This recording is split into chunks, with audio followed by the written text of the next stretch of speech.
48 size पर कटोरी blouse की कटिंग यहाँ पे बहुत ही ईजी तरीके से करेंगे। तो सबसे पहले तो हमें बैक साइड के पल्ले को कट करना है और यहाँ पर सिंगल पेपर पे कटिंग करेंगे। जब कपड़े पर लेंगे तो डबल फोल्ड करते हुए लेना होगा कपड़े को। और यहाँ पर देखिए इस तरीके से हम सबसे पहले लेंथ लेंगे। तो लेंथ यहाँ पर 14 इंच पर तैयार करना है तो 15 इंच लेंथ लेंगे, क्योंकि 1 इंच जो है हमारा स्टिचिंग मार्जिन होगा, हाफ इंच ऊपर नीचे। तो जो निशान लगाए हैं वहाँ से एक सीधी लाइन ले लेंगे ऊपर की ओर, ये हमारी शोल्डर लाइन होगी। अब शोल्डर हमें डीप नेक के हिसाब से लेना है, तो यहाँ पर हम लेंगे 5.5 इंच। नीचे भी एक बार निशान लगाएंगे। Hello everyone, welcome to my YouTube channel Kiran Shiv cutting and stitching. यहाँ पर हम शोल्डर वाली लाइन को लेने के बाद आर्म होल वाली लाइन को ले रहे हैं 6 इंच पर, और इस तरीके से चेस्ट लेंगे। 40 साइज का हो जाएगा 4 पार्ट 10 इंच, 4 से डिवाइड करेंगे और 1.5 इंच का यहाँ पर हम ले लेंगे मार्जिन स्टिचिंग का। अभी नीचे जाएंगे और कमर है यहाँ पर 34 इंच, तो 4 पार्ट हो जाएगा 8.5 इंच। 1 इंच की प्लेट पड़ेगी और 1.5 इंच का यहाँ पे भी मार्जिन ले लेंगे। तो यहाँ पर जो है मार्जिन वाली लाइन और कटिंग वाली लाइन को हम इस तरीके से ड्रॉ कर लेंगे।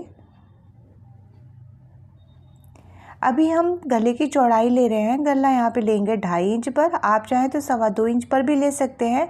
और यहाँ पर गले की गहराई 10 इंच पर रख रहे हैं, चौड़ाई यहाँ पर 3 इंच नीचे से रख रहे हैं। नीचे से हमें गले की जो चौड़ाई है उसे बढ़ानी है, इस वजह से हमने 3 इंच रखा है। और यहाँ पर इस तरीके का कुछ शेप दे दिया है। आप अपने इच्छा अनुसार कोई भी शेप बना सकते हैं गले का। यहाँ से 1.25 इंची पर एक सीधी लाइन ली है। लेने के बाद यहाँ से इंची टेप को सीधा रखेंगे आर्म होल वाली लाइन पर, और यहाँ से फोल्ड करके एक पॉइंट निकालेंगे, क्योंकि हमें आर्म होल की गोलाई को देना है। तो इस तरीके से एक पॉइंट मिल जाता है, जिसकी सहायता से हम आर्म होल की प्रॉपर गोलाई दे लेते हैं। शोल्डर आगे की ओर हम डाउन करने वाले हैं, क्योंकि डीप नेक है। यदि शोल्डर गिरने की प्रॉब्लम हो तो आप 0.25 इंच ज़रूर आगे की ओर डाउन करें, कभी भी शोल्डर नहीं गिरेगा। और यहाँ पर इस तरीके से स्टिचिंग मार्जिन को ड्रॉ किए हैं। अब हम बैक साइड की जो प्लेट है उसका निशान लगा रहे हैं, तो कमर वाली लाइन पर रखते हुए फोल्ड कर देंगे और जो पॉइंट आएगा वहीं से 4.5 इंच लंबाई पर ही प्लेट डालेंगे। हाफ इंच दोनों साइड कर देंगे, तो 1 इंच की हमारी डॉट ये कंप्लीट हो जाएगी। और यहाँ पर यदि आपके पास कपड़े की लंबाई को बढ़ाना हो तो रख सकते हैं, क्योंकि ब्लाउज में ज़्यादातर से जो पीस वाले कपड़े होते हैं उसमें 14 से 15 लंबाई पर ही निकलते हैं, और अलग से आप पीस लेते हैं तो लेंथ आप 15 तक पर तैयार कर सकते हैं। अभी यहाँ पर जो भी हमने शेप का निशान लगा रखा है तो उसे हम कट कर देंगे। तो यहाँ पर हमने गले की भी कटिंग कर दी है, और अब देखिए हमें फ्रंट की कटिंग करना है। तो उसके लिए फिर से हमने सिंगल पेपर को ही लेना है, जो कपड़े पर डबल फोल्ड करते हुए लेंगे। यहाँ पर हमने हाफ इंच के करीब स्टिचिंग मार्जिन लेना है, जो हुकाई के लिए लगता है वो। और यहाँ से हमें जब बेल्ट लगेगा कटोरी ब्लाउज में तो वो हमारा मार्जिन जाएगा, तो उसके लिए 1 इंच नीचे से ड्रॉ कर रहे हैं। जब बेल्ट जुड़ेगी ना तो ये कपड़ा कम हो जाएगा, इसलिए पल्ले छोटे बड़े हो जाते हैं। यदि आप नहीं लेंगे तो पल्ले छोटे बड़े हो जाएंगे। अभी हमने नीचे वाला मार्जिन और हुकाई वाला मार्जिन को छोड़ते हुए शोल्डर लाइन को ड्रॉ करना है। आर्म होल की गोलाई को भी ड्रॉ करेंगे। देखिए इस तरीके से जितना भी जो शेप है हम उस तरीके से निशान लगा देंगे। इस लाइन को यहाँ से सीधा कर लेंगे। गले की चौड़ाई के पास भी एक पॉइंट का निशान ज़रूर लगाएंगे। आर्म होल की गोलाई का निशान लगाएंगे। चाहे तो आप सारे निशानों को दोबारा से लगा सकते हैं, फिर से सारे निशान लेने होंगे। इस तरीके से करने से थोड़ा जल्दी हो जाता है। अभी हम यहाँ पर जो निशान लगाया था हमने साइड में, उसको मिला देंगे।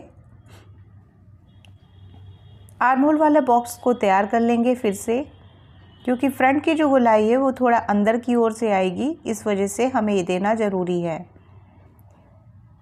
यहाँ पर हमने ये ले लिया है। अभी इसके बाद हम गले की जो चौड़ाई तो यहाँ 2.5 इंच ले रखी है, अब गहराई देख लेते हैं कितनी लेनी है। तो यहाँ पर आप 6.5 इंच 6 इंच जितना बड़ा गला चाहे बना सकते हैं। फ्रंट का हमने रखा है 6 इंच पर, और इस तरीके से करते हुए गोल बॉक्स गोल यहाँ पे गला बना लेंगे। बॉक्स बनाने के बाद हाफ इंच अंदर की ओर इस तरीके से एक लाइन लेंगे और इसी को यहाँ अंदर की ओर एक कर्व देंगे। ये हमारी फ्रंट की गोलाई हो गई है। तो देखिए ये ज़रूर देंगे, यदि आप ये नहीं देते हैं तो यहाँ पे आपका झोल आएगा। अभी देखिए 1.5 इंच जो हमारा मार्जिन है तो उसको हम ड्रॉ करने के लिए निशान लगा के सीधी लाइन ले रहे हैं। अभी हमें यहाँ पर लेना होगा टक्स पॉइंट बेल्ट निकालने के लिए। तो देखिए इसका टक्स है जो है 10.5 इंच पर है, तो 10.5 इंच पर एक पॉइंट का निशान लगा के इससे हम 2.25 इंच से 2.5 इंच नीचे लेंगे एक निशान।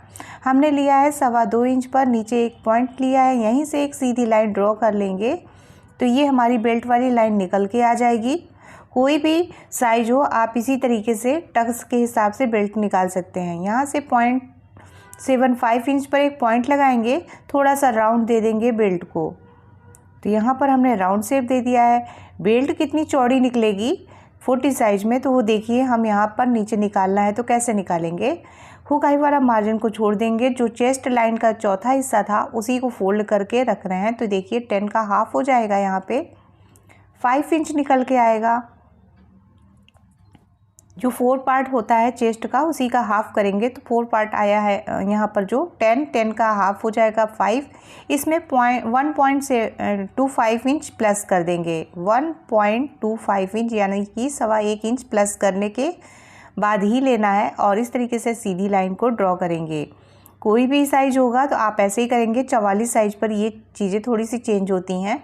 और देखिए अब हम यहाँ से 1 इंच लिए हैं गले के पास और इस तरीके से करते हुए तिरछा लाइन ड्रॉ करना है। देखिए इस तरीके से तिरछा ही रख के ड्रॉ करेंगे और कोई भी साइज हो तो आप इस तरीके से निकाल लेंगे। ऊपर से देखा जाए तो यहाँ पर जो हम 2.5 इंच बताते हैं, पीछे वाली आर्महोल की गोलाई से 2.5 इंच होना चाहिए।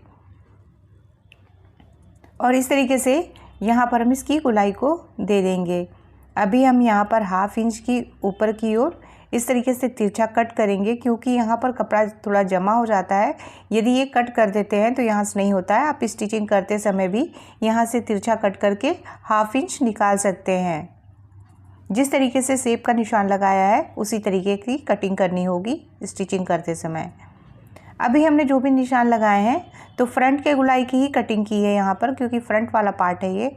और यहाँ पर अब शोल्डर लाइन भी कट कर लिए हैं, गले की जो गोलाई दिए थे उसे भी कटिंग कर लेंगे।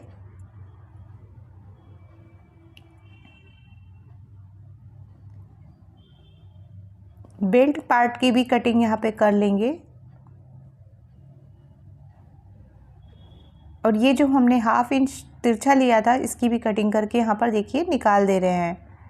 तो ध्यान से देखिएगा, हमने यहाँ पर ये पार्ट जो है यहीं पर कट कर दिया है, बाद में हमें कटिंग नहीं करनी होगी। और यहाँ पे अब हम जो चोली वाला पार्ट है इसे भी कट कर ले रहे हैं। अभी देखिए सारे पार्ट तो यही रहेंगे, बीच वाले पार्ट को बढ़ाना है। तो देखिए हम कैसे बढ़ाएंगे, तो इसके लिए फिर से लेंगे इस तरीके से, कपड़ा हो या पेपर हो, तो पेपर पे क्रॉस में ही बता रहे हैं, जैसे कपड़े पर क्रॉस में निकालना होगा, तभी जो चोली होती है हमारी अच्छी खासी लूज टाइट मतलब फिटिंग अच्छी आती है उसकी। तो इस तरीके से करते हुए जो शेप है हमारा, पहले तो उसी का निशान लगाया है, सेम टू सेम कॉपी किया है।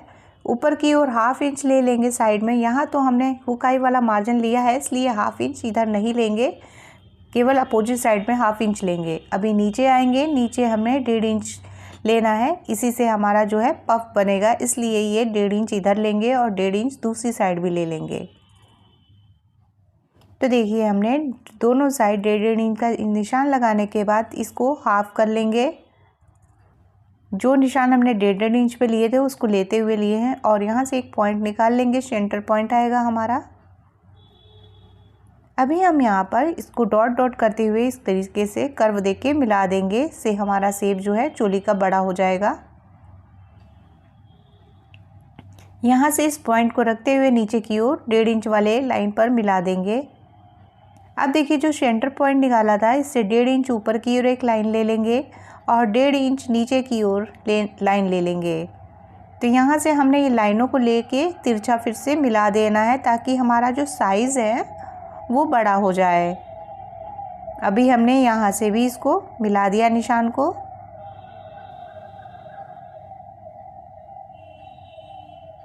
इधर से भी 1.5 इंच पर निशान लगाएंगे और इधर से भी जो हमने साइड में 1.5 इंच लिए हैं वही चीज़ बढ़ा रहे हैं यहाँ पर, और फिर इसको तिरछा इस तरीके से इस पॉइंट पर मिला देंगे। ये हमारा जो है प्लेट का निशान बन गया है। अभी तो हम इसकी पहले कटिंग करेंगे।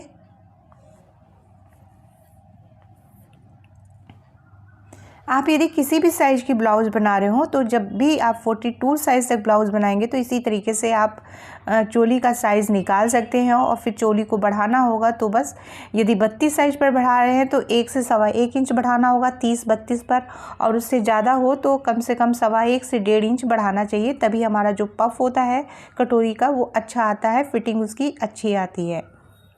अभी यहाँ पर देखिए इस तरीके से हम फोल्ड करके दिखा रहे हैं हमारा पफ़ कैसे बनकर तैयार होगा। जब हम 1.5 इंच की स्टिचिंग कर देंगे तो बहुत ही अच्छी तरीके से ये पफ़ बन के आएगा। अभी हम फिर से बैक साइड के पल्ले को लिए हैं और यहाँ से हमें स्लीव्स की कटिंग करनी है, इसलिए 1/2 इंच छोड़ते हुए यहाँ पर ऊपर शोल्डर के पास से छोड़ देंगे, राउंड राउंड करते हुए घुमाएंगे इंची टेप को। और ये देखिए हमारा निशान आया है 10.5 इंच पर इंची टेप पर। लेंथ हम देखेंगे यहाँ पर 9 इंच पर तैयार करना है तो हम 10 इंच लेंगे, 1 इंच स्टिचिंग का मार्जिन लेंगे। और यहाँ पर इस तरीके से देखिए जो हमारा 10.5 आया था उसमें 0.75 इंच माइनस करके लेंगे। कोई भी साइज हो तो आर्महोल की गोलाई को आप इसी तरीके से निकाल लेंगे कटिंग करने के बाद। अभी हमने यहाँ पर तो ये हमारा 0.75 इंच माइनस करके ले रहे हैं तो आ जाएगा 9.75 इंच। यहीं पर इसको डबल फोल्ड कर लेंगे क्योंकि स्लीव्स को डबल फोल्ड पे ही लिया जाता है और जब 2 स्लीव्स निकलेगी तो 4 पल्ले हो जाएंगे। अभी यहाँ पर इस तरीके से करते हुए देखिए जो निशान हमने लिया है 9.75 इंच, क्योंकि 10.50 इंच में से माइनस किए हैं 10.5 में से। तो यहाँ पर हमने सीधी लाइन ड्रॉ कर दी है। अभी देखिए यहाँ पर 9 इंच पर तैयार करना है, 10 इंच पर एक लाइन ले रहे हैं सीधी। और चौड़ाई जैसा कि हमने बताया है ले चुके हैं। अब हम लेंगे यहाँ पर गोलाई देने के लिए, कर्व देने के लिए, तो 3.5 इंच नीचे ओपन साइड पे लिए हैं और 1.5 इंच अंदर की ओर एक निशान लगा रहे हैं ताकि हम बाजू की जो कर्व है वो दे सके। अभी आएंगे बन साइड पर, यहाँ से ले लेंगे 2.25 इंच पर निशान और इस तरीके से इन पॉइंटों को मिला देंगे। अब ये जो सीधी लाइन खींचे हैं बस इसी को कर्व देना है। तो देखिए यहाँ से कर्व दे दिए। बहुत ईजी तरीका है, इस तरीके से किसी भी साइज पर आप आसानी से स्लीव्स की निशान लगा सकते हैं। अभी हमने यहाँ पर नीचे लिया है 5.5 इंच और 1.5 इंच का मार्जिन ले लिए हैं और इस तरीके से तिरछा मिला देंगे। देखिए यहाँ से लगभग 0.25 इंच हमें इस तरीके से हल्का सा घुमाते हुए इसका शेप दे देना है। और जो ये लाइन सीधी थी इसी को कर्व में चेंज कर रहे हैं, तो देखिए हल्का सा इसका राउंड कर देंगे तो हमारा आगे का भी जो गोलाई वाला पार्ट है वो तैयार हो जाएगा। स्टिचिंग करते समय हमेशा यहाँ पर हल्का सा राउंड में ही स्टिचिंग करते हैं, तभी हमारा बाजू जो है वो चिपका हुआ आएगा। हम यहाँ पर हर जगह बता देते हैं ताकि जिनका भी झोल आता होगा बाजू में वो सही हो जाएगा। तो यहाँ से कटिंग कर ले रहे हैं। जो हमने निशान लगाया था ऊपर वाले की पहले कटिंग करेंगे गोलाई की, और इसके बाद सिंगल करेंगे। सिंगल करने के बाद यहाँ से कटिंग करेंगे। और यहाँ पर यदि वीडियो पसंद आया होगा तो प्लीज़ इसे लाइक शेयर सब्सक्राइब ज़रूर करिएगा हमारे चैनल को। तो यहाँ पर देखिए हमको इसको मिलाकर भी दिखाएंगे कि किस तरीके से ये हमारा स्लीव्स एकदम बराबर आ रहा है ब्लाउज़ में। तो देखिए 1/2 इंच ऊपर छोड़ देंगे और इस तरीके से रखेंगे और देखिए एकदम प्रॉपर तरीके से बैठ रहा है। आपका हमारे वीडियो पर आने के लिए बहुत बहुत धन्यवाद। Thank you for watching.